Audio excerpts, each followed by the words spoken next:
At the death of a pharaoh, a new one must be chosen. Everybody knows that. Usually it would go to the oldest son.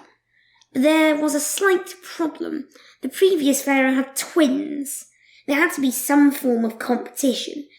Led by their uncle, the twins made their way to their father's pyramid. They had to charge up it.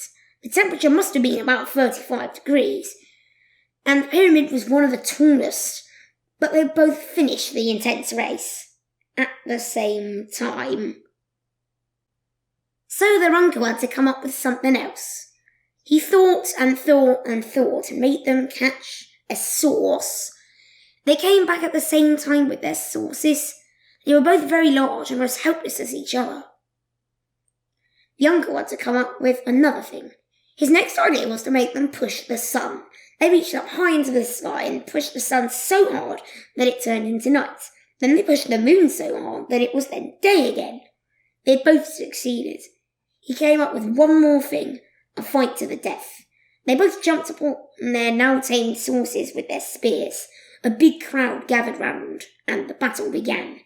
They rode and poked and threw. The crowd seemed to be cheering for Marin, who was winning. The fight grew and grew in intensity, but neither died. It carried on for hours and hours, until Marin made a massive hit on Siren and sent him crashing to the floor. Not dead, but helpless, just how he wanted. But out of the sun came a mighty dragon. It breathed fire on Marin and burnt him to a crisp. Siren, however, hadn't won yet. He threw his spear into the dragon's body and slayed it. Siren had won! Siren was declared the new pharaoh by his uncle and inherited much of his stuff. Everyone bowed down to him and said, "All hail the new pharaoh!" Siren had a long life and ruled for longer than any pharaoh had done before.